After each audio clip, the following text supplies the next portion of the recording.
Welcome back to वस्ती classes. और आज हम जानेंगे कि किसी भी बिजनेस ट्रांजैक्शन को बुक्स ऑफ अकाउंट में रिकॉर्ड करने के पहले हमें किन किन चीजों की जरूरत पड़ती है, या किसी भी बिजनेस ट्रांजैक्शन को जब हम बुक्स ऑफ अकाउंट में मीन से कि हम उस ट्रांजैक्शन के बेसिस पे अपने बिजनेस के अकाउंट्स मेंटेन करते हैं तो हमें कौन कौन से टर्म्स याद रखने होते हैं या किन किन टर्म्स की रिक्वायरमेंट होती है। चैप्टर बहुत इंपॉर्टेंट है।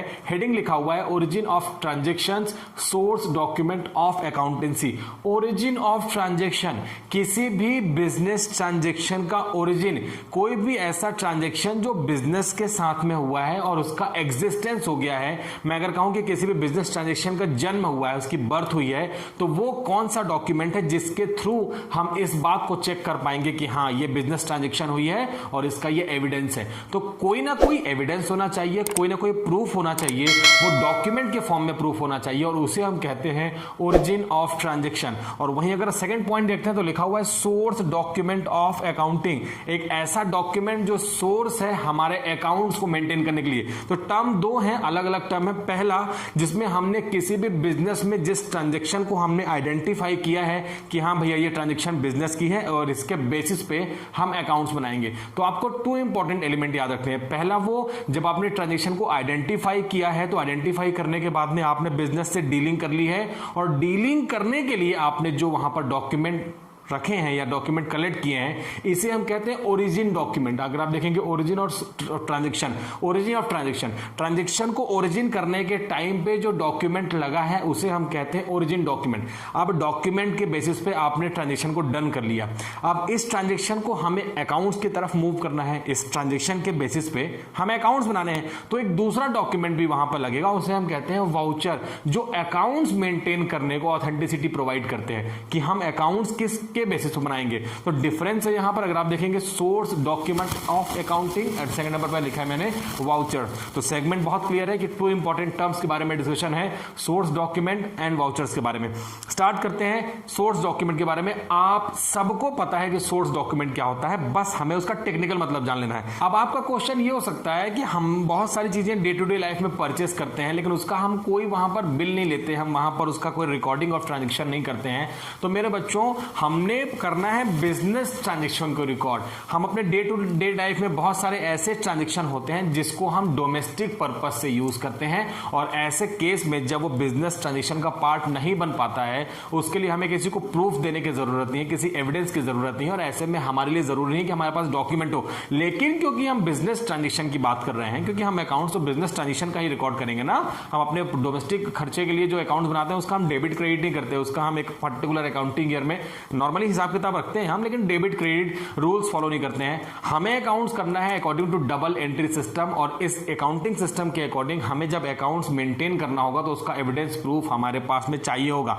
मान लेते हैं कि मैंने ये मोबाइल फोन मार्केट से परचेस किया है। अब जब मैं किसी भी गुड्स को मार्केट से परचेस करता हूं बिजनेस पर्पस के लिए, क्योंकि मैंने उस गुड्स को बिजनेस के अंदर लाया है और अल्टीमेटली मैं अपने कस्टमर्स को सेल करना चाहता हूं, तो मैंने पहले गुड्स को परचेस किया। अब जब मैंने गुड्स को परचेस किया तो इसका मतलब क्लियर है कि वो बिजनेस की ट्रांजैक्शन हो गई है, और बिजनेस की ट्रांजैक्शन होने की वजह से ये बुक्स ऑफ अकाउंट का पार्ट बनेगी, मतलब इसे हम अकाउंट्स में शो करेंगे। ठीक है, अब बिजनेस ट्रांजैक्शन होने के बाद में हमें इसका एविडेंस प्रूफ भी तो चाहिए कि ये ट्रांजैक्शन बिजनेस की है। तो मैंने दुकानदार से कहा कि भैया ये मोबाइल आप मुझे सेल कर रहे हैं, आप मुझे ये मोबाइल बेच रहे हैं, इसका मुझे बिल देंगे ना? तो वो मुझे इसका बिल देगा, और उस बिल में वो लिखेगा कि इस किस पर्सन को उसने बिल बेचा, तो वो मेरा नाम लिख देगा, और उसकी हेडिंग जो रहेगी वो पर्टिकुलर शॉप का नेम रहेगा जहां से मैंने इसे परचेस किया है। तो मैंने गुड्स को परचेस किया जिस प्लेस से, उस प्लेस का नाम रहेगा, उसका बिल रहेगा, और बिल को ही हम कहते हैं, यहां पर आप देखेंगे तो हम यहां पर सोर्स डॉक्यूमेंट कहते हैं। जो बिल हम कई बार कंसेप्ट यूज करते हैं कि भाई गुड्स परचेस किया तो बिल मिला, mobile phone, washing machine, TV, fridge, cooler हमने परचेस किया,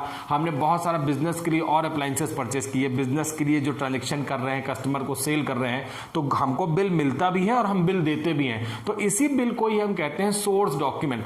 अब जो बिल मुझे मिल रहा है जबकि मैं गुड्स को परचेस कर रहा हूं, तो मैं जिससे गुड्स परचेस करूंगा उसमें मेरा नाम लिखा जाएगा कि हमने इस पर्टिकुलर पर्सन को गुड्स बेचा है। उसके अलावा बिल में वो डिटेल लिखी जाएंगी जो मैंने परचेस की है। जैसे कि मैंने अभी आपसे कहा कि मैंने ये मोबाइल फोन परचेस किया, तो उसमें मोबाइल फोन का मॉडल नंबर कितने का है, अगर वो मुझे कोई डिस्काउंट ऑफर करता है तो वो सारे डिस्काउंट वगैरह भी वहां पे लिखे जाएंगे, किस डेट को परचेस किया है, और भी कोई टर्म्स कंडीशन रही होगी तो वो सारी चीजें उस बिल में लिखी जाती हैं, और लास्ट में सिग्नेचर हो जाता है जिसने मुझे बेचा है। ऑथेंटिसिटी ऑथेंटिसिटी प्रोवाइड हो जाती है। हम कहते हैं कि हमने इस जो ट्रांजेक्शन हुई है इसका एविडेंस ले लिया है और इसे हम कहते हैं सोर्स डॉक्यूमेंट, ठीक है। लेकिन अगर आप देखेंगे तो सोर्स डॉक्यूमेंट के मैंने बहुत सारे फॉर्म लिखे हैं, क्योंकि ये जरूरी नहीं कि हम हर बार जब बिजनेस ट्रांजेक्शन करेंगे तो वो कैश में ही होगी, कई बार वो क्रेडिट में होती है, कई बार हम पैसा बैंक में डिपॉजिट करते हैं, कई बार हम पैसा बैंक से निकालते हैं, कई बार हम किसी को चेक से पेमेंट करते हैं, तो कई बार हमें चेक मिलता है। तो बहुत सारी ट्रांजेक्शन है और इन्हीं ट्रांजेक्शन से हम ऑथेंटिसिटी प्रोवाइड करते हैं अपने बिजनेस ट्रांजेक्शन की। टेक्निकल टर्म देखते हैं, source document of accounting. Entries in the books are always made for the source document. मैंने आपसे कह दिया, बिजनेस में अकाउंट्स मेंटेन करने के लिए हम जिस एंट्री को आइडेंटिफाई करके रिकॉर्ड करते हैं उस एंट्री का एविडेंस होना बहुत ज्यादा जरूरी है, और वो एविडेंस हमारे लिए सोर्स डॉक्यूमेंट, जिसे मैंने आपसे एकदम क्लियर कट वर्ड्स में कह दिया कि बिल हमारे पास में होना चाहिए। और लिखा हुआ entries in the books are always made, हम जो भी एंट्री अपने बुक्स ऑफ अकाउंट में, मतलब कि अकाउंट्स जिसके बेसिस पे बनाएंगे, from the source document, evidence होना ही चाहिए और वो होगा सोर्स डॉक्यूमेंट से। These documents are written and authentic proof of correctness of accounting। तो ये डॉक्यूमेंट के प्रूफ में होना चाहिए। मैंने आपसे कह दिया कि भाई एक डॉक्यूमेंट होगा, हम लोग अमेजॉन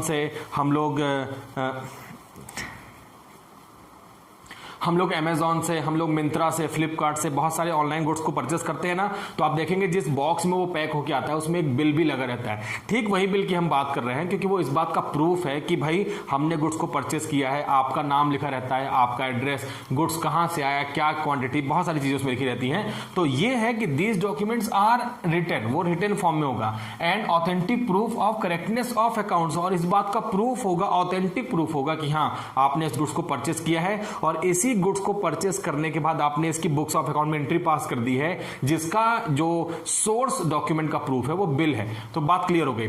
दे also serves as legal evidence.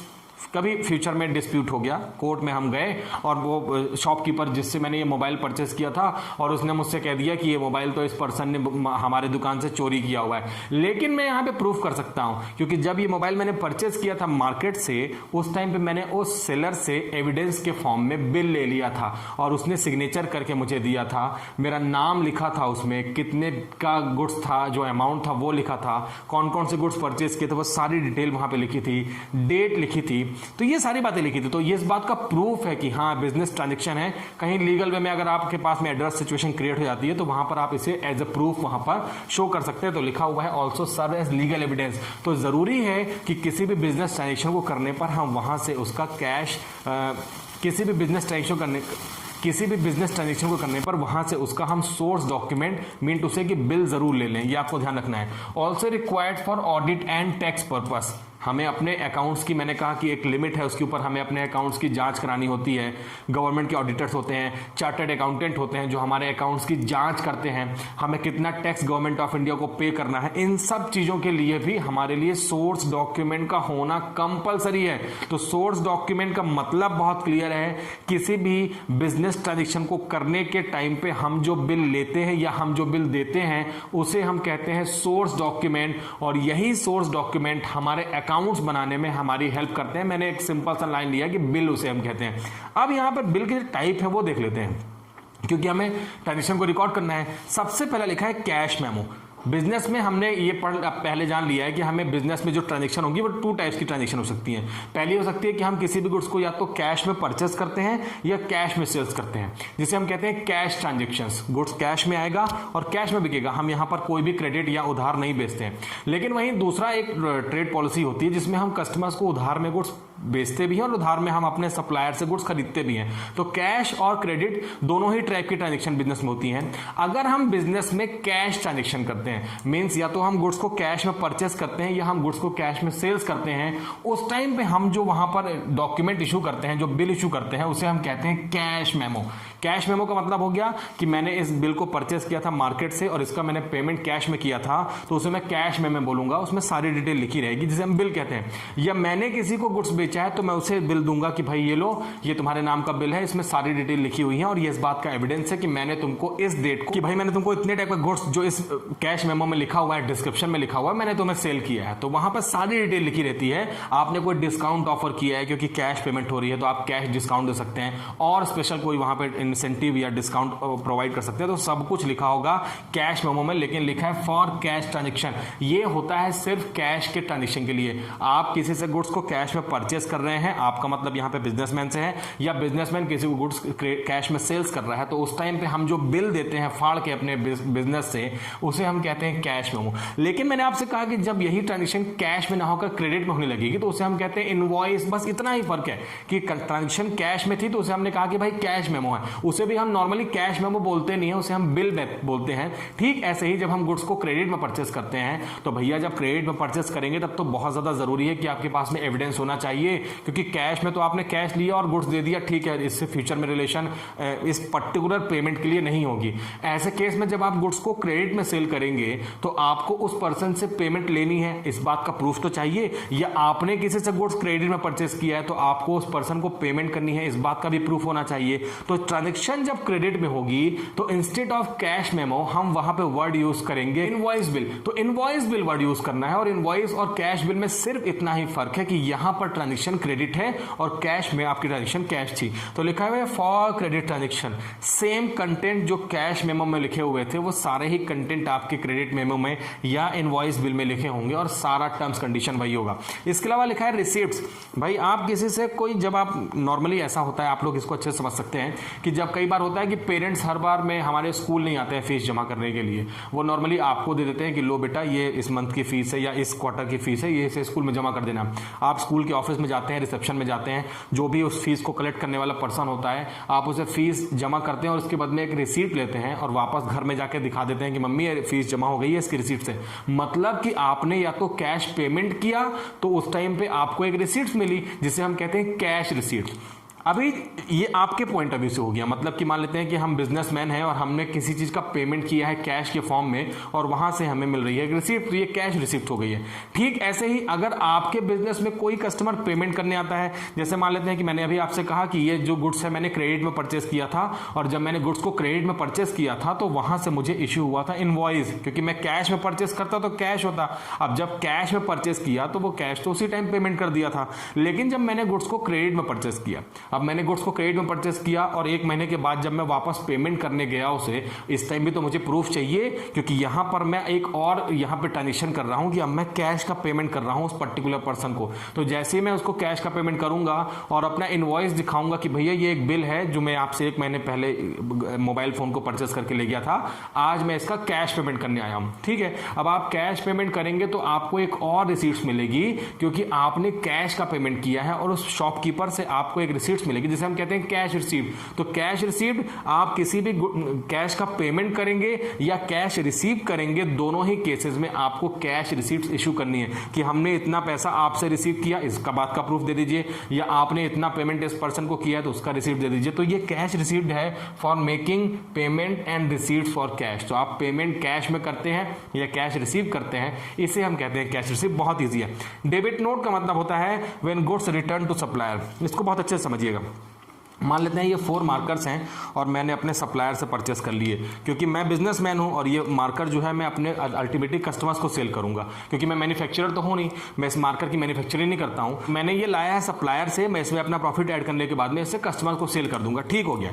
अभी जब मैंने इसे परचेस किया था सप्लायर से, तो ये 4 मार्कर में से मुझे ऐसा लगता है कि भाई ये 2 मार्कर जो है ये डिफेक्टिव है, ये मेरे जो मैंने जैसा मंगाया था, मैंने जैसा ऑर्डर दिया था अपने सप्लायर को, सप्लायर ने ठीक वैसा ही नहीं भेजा है। तो मैं क्या करूंगा, जितना मैंने सप्लायर से परचेस किया था उसमें से ये 2 मार्कर्स अब मेरे डिमांड के अकॉर्डिंग नहीं है, मेरे को लगता है कि मेरे अकॉर्डिंग नहीं है, तो मैं इसे वापस कर दूंगा।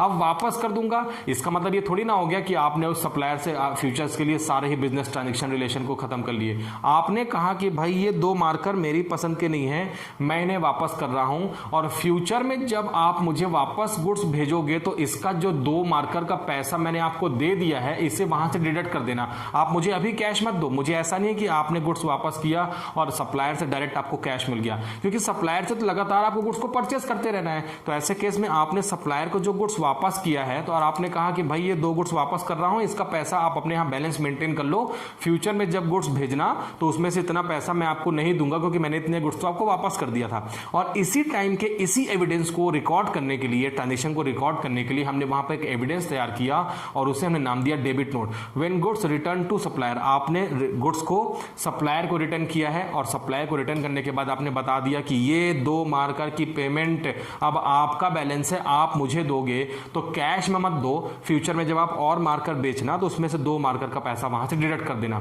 इस बात के प्रूफ के लिए हमने वहां पर बनाया है डेबिट नोट कि हमने अपने यहां सप्लायर को कर रखा है डेबिट, जिससे कि हमको पैसा लेना है उसे हम कहते हैं डेटर, और डेटर के बेसिस पे ही बनता है डेबिट नोट। तो आपने सप्लायर को अपने यहां डेबिट कर रखा है क्योंकि आपको सप्लायर से ये 2 मार्कर जो आपने परचेज किए थे रिटर्न कर दिए हैं, इसका बैलेंस आप क्रेडिटर मतलब कि जो सप्लायर है उससे आपको लेना है, तो ये हम कहते हैं कि डेबिट नोट हो गया।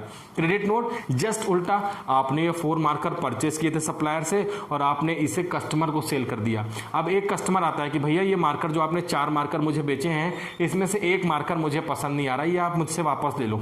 अब क्योंकि कस्टमर मुझसे बार बार डीलिंग करता रहेगा फ्यूचर में, तो मैं ऐसे केस में क्या करूंगा, ये मार्कर मैंने जो सेल किया था तो सेल करने के बाद मैं मार्कर का पैसा उसे वापस नहीं करूंगा, मैं उससे बोलूंगा कि फ्यूचर में जब आप मुझसे और गुड्स का परचेस करेंगे तो उस टाइम पे मैं इस मार्कर का वहां पे एडजस्टमेंट कर दूंगा, कैश में नहीं देता हूं। लिखा हुआ when goods return from customer, customer ने आपको गुड्स वापस कर दिया है, आपने कस्टमर को गुड्स वापस करने के बाद उस गुड्स को वापस करने के बाद कैश का पेमेंट नहीं किया, आपने एक बिल फाड़ा, डेबिट क्रेडिट नोट लिखा और क्रेडिट नोट का बिल आपने दे दिया कि भैया जब फ्यूचर में आप हमसे और गुड्स परचेस करेंगे ना तो मैं आपको इस बिल का जो अमाउंट है वहां से डिडक्ट कर दूंगा, उसे हम कहते हैं क्रेडिट नोट। तो अब आपने कस्टमर को अपने यहां कर रखा है क्रेडिट, क्रेडिट मतलब लायबिलिटी क्योंकि आपको कस्टमर को देना है, तो कस्टमर आपके बिजनेस का बन जाता है क्रेडिटर, और क्रेडिटर के केस में आपको पेमेंट करनी है क्रेडिटर्स को या उस पेमेंट का एडजस्टमेंट करना है फ्यूचर में होने वाले बिजनेस ट्रांजेक्शन के बेसिस पे। तो बहुत क्लियर है डेबिट नोट क्रेडिट नोट क्या होता है। नेक्स्ट है पे इन स्लिप। पे इन स्लिप का मतलब होता है कि जब आप किसी भी बैंक में पैसा डिपॉजिट करते हैं, आप कैश लेकर गए हैं बैंक में और डिपॉजिट करना चाहते हैं, तो ऐसा बिल्कुल भी नहीं होगा कि आप कैश काउंटर में जाएंगे और काउंटर के उस साइड में कैशियर बैठा हुआ है, आप उसे कैश देंगे और वो ले लेगा। नहीं, वो आपसे पहले बोलेगा कि भैया बैंक की स्लिप बाहर कहीं रखी है या मेरे पास से ले लो और इस स्लिप को भर दो और जितना पैसा आप मुझे डिपॉजिट कर रहे हो उसका पूरा डिटेल उसमें लिख दो। 1000 रुपए के कितने नोट हैं, 2000 के कितने नोट हैं, 500 के कितने नोट हैं, 100 के कितने नोट हैं, ये सारी डिटेल लिख के टोटल कर दो, डेट मेंशन कर दो, अकाउंट नंबर डाल दो, खाता जो अकाउंट जिसके नाम से उसका नाम डाल दो, सब कुछ मेंशन करके अलोंग विथ कैश अब आप रिसीव को देंगे कैशियर को, और कैशियर उस रिसीव्स के बेसिस पे कैश का मिलान करेगा और एंट्री पास कर लेगा। तो जब हम किसी भी कैश को डिपॉजिट करते हैं बैंक में और उस टाइम पे हम इस पेमेंट को सिक्योर करने के लिए सोर्स डॉक्यूमेंट है, एविडेंस मेंटेन करने के लिए जिस स्लिप का यूज करते हैं उसे हम कहते हैं पे इन स्लिप। तो लिखा हुआ है for deposit money in bank, बहुत क्लियर है। इसके अलावा लिखा है चेक। चेक का मतलब आपको पता है, चेक का मतलब होता है कि हमने किसी को पेमेंट करनी है, बैंक को पेमेंट नहीं करनी है, हमने किसी पर्सन को पेमेंट करनी है। तो हमने कहा कि हम चेक का पेमेंट करना चाहते हैं, हमने उसे कैश नहीं दिया और हमने कहा कि भाई चेक ले लो। अब हमने उसे पेमेंट चेक से कर दी है। अब जब आप चेक से पेमेंट करेंगे तो आप चेक कार्ड काट कर देंगे ना, और चेक होगा आपके बैंक के अकाउंट का, तो आप चेक काट के देंगे और वो चेक हमारे लिए हो जाएगा एविडेंस कि हमने आपको पेमेंट की है और इस बात का हमारे पास में रिटर्न एग्रीमेंट एविडेंस हो जाएगा। ठीक ऐसे अगर आपको किसी से चेक मिलता है, क्योंकि आप बिजनेसमैन हैं, आपने भी बहुत सारे कस्टमर को गुड्स का सेल किया है, तो आप यहां पर चेक का पेमेंट कर नहीं रहे हैं बल्कि आपको चेक मिल रहा है, और यह भी इस बात का प्रूफ है कि आपने इस पर्टिकुलर पेमेंट की जो रिसीव्ड है वो चेक से की है। तो ये कहलाता है चेक, जिसे अल्टीमेटली हम बैंक में डिपॉजिट करते हैं और फिर बैंक जो अमाउंट चेक में लिखा था उतना अमाउंट हमारे अकाउंट में ट्रांसफर कर देता है, इसे हम कहते हैं चेक। और ये सारे कहलाते हैं हमारे लिए सोर्स डॉक्यूमेंट जो आपको आते थे पहले से, 11th में आने के बाद में आज आप लोगों ने इसका टेक्निकल मतलब जान लिया है। अब मूव करते हैं वाउचर्स की तरफ। अब वाउचर्स वो हैं जिसके बेसिस पे अकाउंट्स मेंटेन होंगे। ये सारे वो पॉइंट थे जिसमें हम लोगों ने देखा कि बिजनेस ट्रांजैक्शन को कैसे ऑथेंटिक किया जाए, कैसे ये प्रूफ किया जाए कि हाँ ये बिजनेस ट्रांजैक्शन है जो बिजनेस के लिए हुई है। तो हमने यहां पर बहुत सारे cash memo, invoice, bill, receivable, debit, credit देख लिया, और अब ट्रांजैक्शन को रिकॉर्ड करना है। और जब हम किसी भी बिजनेस ट्रांजैक्शन को एंट्री के थ्रू पास करेंगे, एंट्रीज पास करेंगे या अकाउंट्स मेंटेन करेंगे, उसके लिए हमें जरूरत पड़ेगी वाउचर की। अब वाउचर में आपको ध्यान ये रखना है कि वाउचर का जो बेस होगा वो बेस होगा हमारे पास सोर्स डॉक्यूमेंट। सोर्स डॉक्यूमेंट के बिना वाउचर नहीं बन सकते हैं। तो वाउचर का जो ओरिजिन होता है वो होता है सोर्स डॉक्यूमेंट, और सोर्स डॉक्यूमेंट का जो ओरिजिन होता है वो होता है किसी भी ट्रांजेक्शन को बिजनेस पर्पज से जोड़ना। तो अभी वाउचर्स देखते हैं। On the basis of source document voucher is made. जैसे ही सोर्स डॉक्यूमेंट बना उसके बाद ट्रांजेक्शन को बुक्स ऑफ अकाउंट में रिकॉर्ड करना है। और अब आपको जरूरत पड़ेगी वाउचर को। वाउचर का मतलब होता है जो आपने अपने बिजनेस के लिए ऑलरेडी आपने ही प्रिंट करा के छपवा के रख लिए हैं। किसी भी बिजनेस ट्रांजेक्शन को जब आप करते हैं, अभी मैंने आपसे कहा कि मैंने बिजनेस के लिए मोबाइल फोन परचेस किया है, मोबाइल फोन परचेस करने के टाइम पे अगर आपने गुड्स को कैश में परचेस किया तो आपको कैश मेमो मिला होगा, अगर आपने गुड्स को क्रेडिट में परचेस किया तो आपको इनवॉइस मिला होगा, और ये इस बात का प्रूफ है कि भाई ये मोबाइल मैंने परचेस किया है। अब उस मोबाइल के बिल को आप बिजनेस में रिकॉर्ड करना चाहते हैं, तो हम क्या करेंगे, मैं बिजनेस का अकाउंटेंट हूं, मैं अपने ही बिजनेस में प्रिंटेड एक वाउचर लूंगा और उस बिल के ठीक ऊपर स्टेपलर कर दूंगा, और उसमें जो बिल में डिटेल लिखी है वो सारी डिटेल में आप लिखूंगा कि हाँ ये डिटेल जो है सही है, मैंने चेक कर ली है, बिल से मैच कर रही है। और उसके बेसिस पे आप बुक्स ऑफ अकाउंट में एंट्री रिकॉर्ड करना चाहते हैं, अकाउंट्स बनाना चाहते हैं, तो आप सारी डिटेल जो आपके बिल में लिखी हुई थी वो आप मेंशन कर लेंगे वाउचर में। और वाउचर मैंने आपसे कह दिया है कि आपके बिजनेस का आपको ही प्रिंट कराना है, जो बेस है हमारे बिल का। On the basis of voucher original entries या general entries are made. Original entry या जनरल एंट्री क्या होती है, मैंने आपको एक अकाउंट्स के प्रीवियस वीडियो में बताया है, लिंक डिस्क्रिप्शन में अवेलेबल है। तो हमने ओरिजिनल डॉक्यूमेंट्स रिकॉर्ड करना है, ओरिजिनल एंट्रीज पास करनी है, जिसे हम जनरल एंट्री कहते हैं। और जनरल एंट्री होती है प्राइमरी रिकॉर्डिंग ऑफ ट्रांजेक्शन। किसी भी बिजनेस ट्रांजेक्शन को पहली बार जब हम बुक्स ऑफ अकाउंट में रिकॉर्ड करते हैं तो हम थ्रू जनरल एंट्री या थ्रू ओरिजिनल एंट्रीज के थ्रू ही रिकॉर्ड करते हैं। तो original recording of transaction record करने के लिए जो बेस होता है उसे हम वाउचर कहते हैं। और ऑलरेडी वाउचर के बारे में मैंने आपको बता दिया कि जिसका टोटल बेस होता है वो सोर्स डॉक्यूमेंट होता है, तो वाउचर हमने खुद मेंटेन करना है। Voucher are printed separately by all the firms in their own names. मैंने आपको बता दिया कि आपके वाउचर आपको छपवाने हैं, आपको प्रिंट कराने हैं, उसमें आपके ही बिजनेस का नाम लिखा होगा, बहुत सारे कॉलम होंगे, और जो भी बिल का अमाउंट होगा, कंटेंट होगा, आपको उसमें लिख देना है, अमाउंट मैच करना है और वो सारी चीजें लिख देनी है। Prepare for each business transaction. जितने बार आप बिजनेस ट्रांजेक्शन को जो जिसके बेसिस पे आपने यहाँ पर सोर्स डॉक्यूमेंट को तैयार किया है, उतने ही बार आप एंट्री को पास करेंगे बुक में अकाउंट्स बनाने के लिए। और जितनी बार आप बुक्स ऑफ अकाउंट में एंट्रीज को पास करेंगे उतने हर एंट्रीज के लिए आपको जरूरत पड़ेगी हर बार वाउचर्स की। तो वाउचर्स हर बिजनेस ट्रांजेक्शन में हमारे काम आने वाले हैं। टाइप्स ऑफ वाउचर्स की अगर बात करते हैं तो 3 टाइप्स के वाउचर्स होते हैं, जिसे हम पहला कहते हैं कैश वाउचर, सेकंड नंबर पे non cash voucher and compound voucher. अब कैश वाउचर का मतलब होता है बिजनेस में आपको बहुत सारे पेमेंट करनी होती है कैश में, और बहुत सारा कैश रिसीव भी होता है। तो कैश पेमेंट, अगर आप देखेंगे कैश वाउचर को फर्दर क्लासिफाइड किया गया है डेबिट वाउचर जिसे हम कहते हैं, या क्रेडिट वाउचर कहते हैं। ये डेबिट और क्रेडिट वाउचर को आपको डेबिट और क्रेडिट नोट से बिल्कुल भी कोरिलेट नहीं करना है। डेबिट एंड क्रेडिट नोट तो वो थे जब हमने गुड्स को कस्टमर को वापस किया था या सप्लायर से गुड्स वापस आया था, लेकिन यहां पर हो रहा है कि debit voucher and credit vouchers. अभी तो डेबिट वाउचर का मतलब हो गया कि हम जो भी बिजनेस में पेमेंट करते हैं कैश में, या तो हमने गुड्स को परचेस किया है तो हमें पेमेंट कैश में करनी है, या हम बिजनेस के लिए कोई एसेट्स परचेस करते हैं, या हम किसी एक्सपेंसेस का पेमेंट करते हैं, तो उस टाइम पे हमारे लिए जरूरी होता है कि हम जैसे ही पेमेंट करें उसके लिए अपने ही बिजनेस के प्रिंटेड एक वाउचर में सारी डिटेल लिख दें और उसके बाद हम वहां पर पेमेंट कर दें। ठीक ऐसे ही बिजनेस में हम जो रिसीव करेंगे कैश के फॉर्म में, उसको हम कैश वाउचर के थ्रू एंट्री पास करेंगे। अब इसमें आपको ध्यान रखना है कि हम क्या क्या कंटेंट लिखेंगे। तो इसमें हम लिखेंगे कि आपने जो एक्सपेंडिचर किया है, किस लिए आपने कैश का पेमेंट किया है, क्या आपने गुड्स को परचेस किया था, क्या आपने किसी पेमेंट को किया था, क्या आपने किसी एसेट्स को परचेस किया है। तो जो भी हम वहां पर पेमेंट का होगा कि किस लिए हम पेमेंट कर रहे हैं, उस पार्टी का पेमेंट, किस पार्टी को पेमेंट कर रहे हैं, उस पार्टी का नाम, किस डेट को है, आपने उन्हें कोई डिस्काउंट ऑफर किया है, किस टाइप का पेमेंट है, तो सब चीजें लिखी जाएंगी। और ठीक ऐसे ही जब आप रिसीव करेंगे तो आपको रिसीव में भी लिखना है कि आपने कहां से रिसीव किया है, कौन सी पार्टी है जिससे रिसीव किया है, किस डेट को रिसीव किया है, सारी टर्म्स कंडीशन वहां पे लिखी जाएंगी। अब मैंने आपसे कह दिया कि ये जो वाउचर्स कैश वाउचर्स हैं, इसका जो प्रूफ है वो है हमारे पास में सोर्स डॉक्यूमेंट।